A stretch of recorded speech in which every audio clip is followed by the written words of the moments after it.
একজন একটি একজন একটি টিটা খানি খানা দাদি টিটা খানি খানা দাদি articles তিনটি articles তিনটি A and B A and B A and B A and B A and D and B একজন একটি একজন একটি টিটা খানি খানা দাদি টিটা খানি খানা দাদি।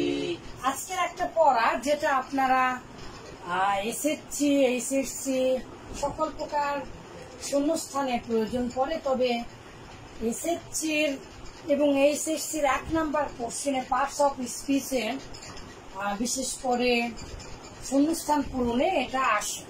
এটা এর আগেও পড়ানো হয়েছে, ছোটবেলা থেকে আমরা পড়ে আসতেছি, এই জন্য আমরা একটু গভীরভাবে জানার চেষ্টা করব। এই জন্য ছন্দ সহ আমরা বিস্তারিত লিখেছি। দেখেন বলছে আর্টিকেলস বা ডিটারমিনার। ডিটারমিনার মানে নির্দিষ্টকরণ, আপনি যাকে চিনেন।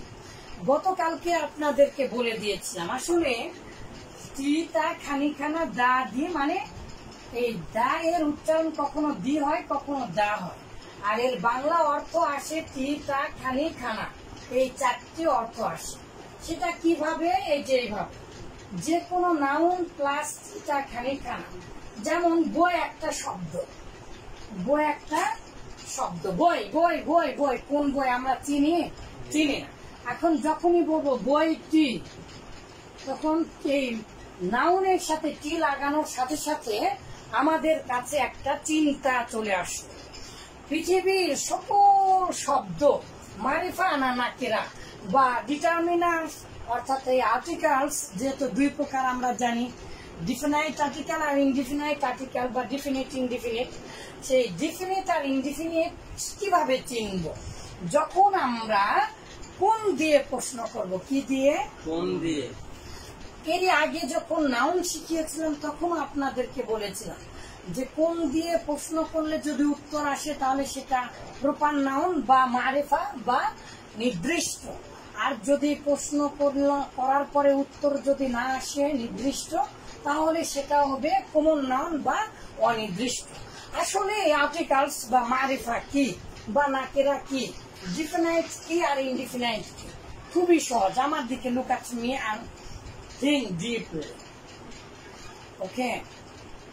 যখনই একই জিনিস, example is that better than preset, so look at this. This is a pen. I don't know. এটা একটা কলম, একটা কলম। এইরকম হাজার হাজার লক্ষ লক্ষ কলম আছে কিনা পৃথিবীতে, কিন্তু যখন আমি বললাম এটা একটি আহসানের কলম, কার কলম হয়ে গেল? আপনি যে আহসানকে চিনেন সেই আহসানের কলম। একই কলম আপনি আহসানের করে দেওয়ার ফলে এটা নির্দিষ্ট হয়ে গেল। ঠিক আছে না? তো পৃথিবীর যে কোনো জিনিস একই বাক্য হতে পারে যদি সেটা আমাদের মাথায় পরিচিত থাকে, যদি সেটা আমরা চিনি। মারিফা মানে পরিচিত না? আবার ডিফিনাইট মানে নির্দিষ্ট না? নির্দিষ্ট মানে কি আমাদের জ্ঞানে পরিচিত আছে, আমাদের জ্ঞানে।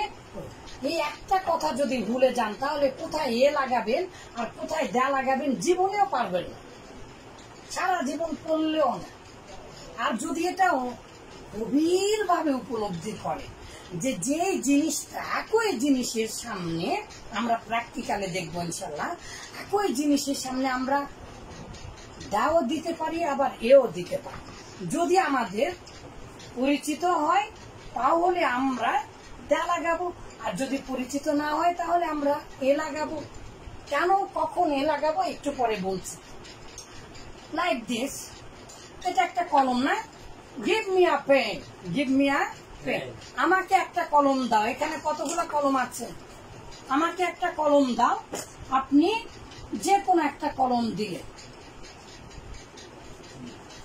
তাহলে আপনি বুঝেছেন একটা কলম, যে কোনো একটা কলম আপনার কাছে নির্দিষ্ট নয়। এখন যদি আমি বলি give me your pen, give me your pen, তোমার কলম দাও। তখন কি আপনি এতগুলা বুঝবেন না আপনার কলম যেটা সেটা বুঝবেন? আমার কলম যেটা সেটা তাহলে গিভ মি ইয়োর পেন। বা আবার যদি আমি বলি give me the pen, give me the pen, কলমটি দাও, মানে অনেক কলম আছে তার মধ্যে যে কলম আমি চিনি আপনি চিনেন সেই কলম দাও। কেন, কিভাবে কিভাবে এটা হচ্ছে? আসলে পৃথিবীতে আরবি ভাষায়, বাংলা ভাষায় একজন আরবিতেও এক শব্দটা এক বচন হওয়ার কারণে গোপন থাকে, এক আর বলতে হয় না। বাংলাতেও একজন, একজন বা একটি, এই শব্দটা গোপন থাকে, এই জন্য বলতে হয় না। কিন্তু ইংলিশে যেটা একটা মানে সিঙ্গুলার নাম্বার, অবশ্যই তার আগে কি লাগাতে হয়? এ অথবা অ্যান লাগাতে হয়। আর এ আর অ্যানটা এসেছে ওয়ান থেকে। কোথায় থেকে? ওয়ান থেকে। অ্যান মানে কি? একটা, কোন জিনিস একটা। এটা চেনার উপায় হচ্ছে সংখ্যার সাথে থাকবে, যে একজন অথবা একটি। কিন্তু যখন আমরা দ্যা দেব, দ্যাটা এসেছে দিস থেকে, দিস পেন। এই জন্য আর্টিকেলস বা ডিটারমিনারটা মূলত অ্যাডজেক্টিভ। কি? অ্যাডজেক্টিভ। আমরা ব্যবহারগত দিক থেকে গতকালকে আমরা দেখেছি। তাহলে এই জিনিসটা কিভাবে, যেমন দেখেন এই ডাটা টিটা খানিখানা, যেমন আমি বললাম কলমটি, কলমটি, এটা হচ্ছে কলম একটা নাউন, আর এর সাথে টি এসেছে। যখনই আমরা বললাম কলমটি, তার মানে আমাদের জ্ঞানের মধ্যে কি আছে বাবা? ওই কলমটা আমরা চিনি, তা না হলে আমরা টি বলবো না। আর যখন বলবো একটা কলম, আপনারা প্রশ্ন করেন হাত, হাত, হাত, হাত, হাত, হাত, হাত দ্বারা প্রশ্ন করেন হাত, হাত, হাত, কোন হাত আপনি জানেন? পৃথিবীতে লক্ষ কোটি হাত আছে, আছে না নাকি আরিফ? বুঝতে পারছেন বাবা? আলহামদুলিল্লাহ। তাহলে আপনি কার হাত আপনি জানেন? এখন যদি বলি আহসানের হাত, তখন আপনি কি আপনার হাত বুঝবেন? হ্যাঁ, আপনি যখন বলবেন যে আমার বই, যখন আপনি বলবেন আমার বই, তখন আপনি কি বুঝবেন? আমার বই বুঝবেন না আপনারটা বুঝবেন? আপনার একটা নির্দিষ্ট বই আছে, সেই বইটা বুঝবেন। আর এমনি বই বই বই বই বই বই বই বই বই বই বলে। পৃথিবীতে কতগুলো বই আছে আমরা কি চিনি? ঠিক এইরকম জিনিসটা, যখনই কোনো নাউনের সাথে টিটা খানিখানা দিব, সেটা নির্দিষ্ট হয়ে যাবে।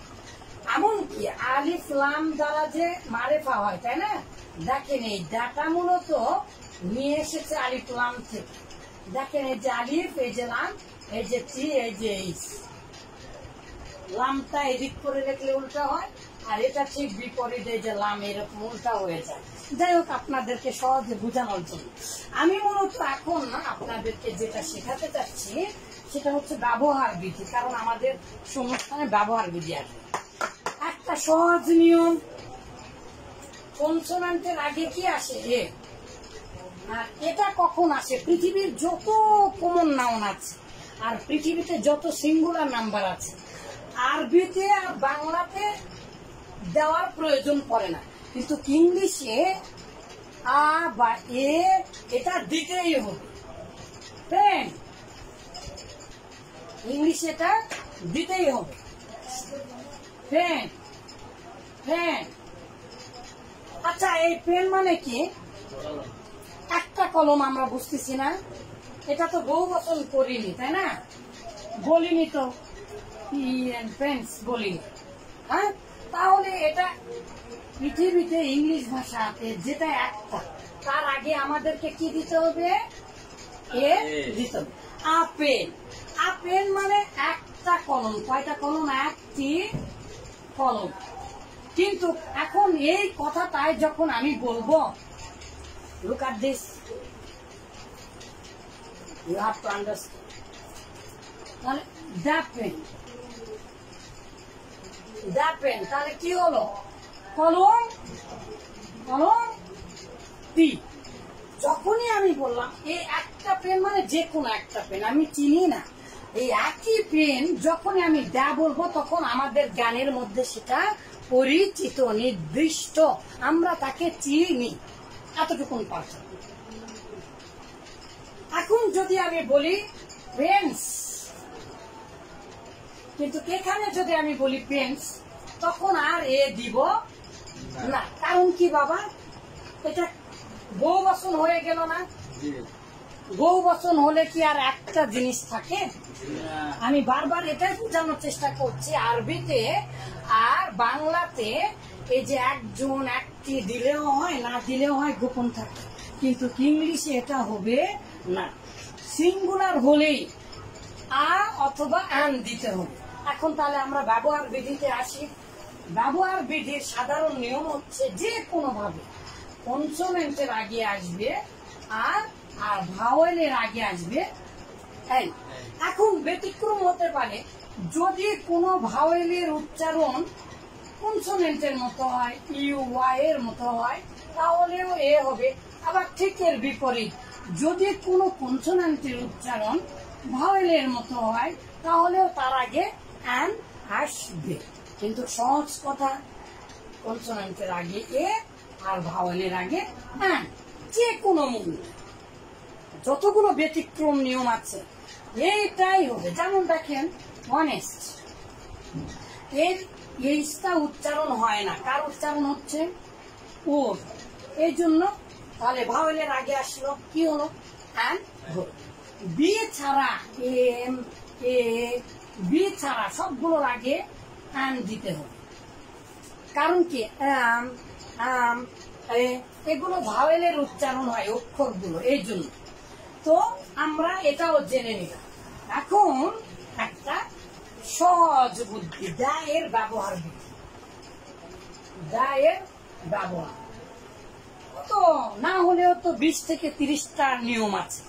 একটা কথা অবশ্যই মনে রাখতে হবে, এই পৃথিবীতে যাকে আমরা চিনি তার আগে আমরা দা দিই, সেটা বহু বচন হোক আর এক বচন হোক আর যে মনে তাই হোক, যাকে আমরা চিনি তাকে অবশ্যই কি দিব?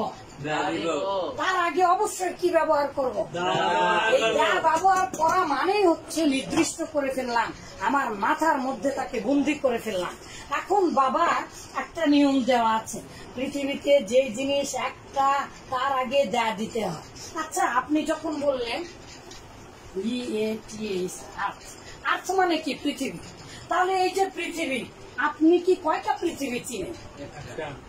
হ্যাঁ, সৌরজগৎ ছাড়া মহাবিশ্বে অন্যান্য গ্যালাক্সিতে, আবার আমাদের মিল্কওয়ে গ্যালাক্সিতে পৃথিবীর মতো আর একটা পৃথিবী পাওয়া গেছে, কিন্তু আমরা ওটা কয়জন জানি? কিন্তু আমরা এই পৃথিবীতে এই পৃথিবীটাকে চিনি না। এই পৃথিবী কি অনেকগুলো আছে? হ্যাঁ, তাহলে এই পৃথিবীটাকে আমরা চিনি, যেটা গোল সুন্দর বায়ুমণ্ডল আছে। হ্যাঁ, তাহলে এর আগে আমরা দা দিয়ে ঠিক তদ্রুপ সান, লক্ষ কোটি সান আছে, কিন্তু আমরা কয়টাকে চিনি? আর আমরা যেটাকে চিনি তার সাথেই তো থাকি নাকি? তাহলে আমরা এটা, এই সানটা আমাদের কাছে কি পরিচিত না? তাহলে কোরআন মাজিদ, দা হলি কোরআন, দা হলি কোরআন, দা হলি কোরআন। আচ্ছা, এই কোরআনটা পৃথিবীতে কয়টা? কোটি কোটি সংখ্যা আছে, কিন্তু কোরআন কি পৃথিবীতে হাজার হাজার? আলিফ লাম মিম থেকে নিয়ে মিনাল জিন্নাতি ওয়ান নাস, এটা একটাই কোরআন। তাহলে তার আগে দা দিই আমি। আপনারা এখন ব্যবহার করেন B practical man, B practical. এটা আমার কলম, আর কিছু বললাম না, এটাকে আপনি চিনেন। আর এটা আর রেড পেন, একটা লাল কলম, এটা আমার কলম, আর এটা শুধু একটা কলম। তাহলে এটাকে কি ব্যবহার করবেন? তাহলে দা পেন কেন ব্যবহার করলেন? আপনার পরিচিত, কারণ এটা আমার কলম। আপনি চিনেন, যেটা আপনার মাথার মধ্যে বন্দি, আপনি চিনেন যেটা যেটা আপনার কাছে পরিচিত, যেটা নির্দিষ্ট, তার আগেই দা দিবেন। কিন্তু রেড পেন, একটা লাল কলম, আপনি এটাকে একটা বললেন, আপনি চিনেন, এই জন্য কি বলবেন? আর রেড পেন, আপনি এটাকে চিনেন না। কিন্তু এই যে দা পেন বলে কি আপনি বহু বচন বুঝালেন? একটাই বুঝালেন, কিন্তু তার আগে কিন্তু কে অ্যান দিলেন না। কারণ এ অ্যান দিলে সেটা সাধারণত অনির্দিষ্ট বুঝায়, চেনা যায় না। তো সহজ একটা বুদ্ধি আমরা কি বের করেছিলাম। এখন আমরা প্র্যাকটিক্যালে যাব, দেখেন কত নিয়ম আছে।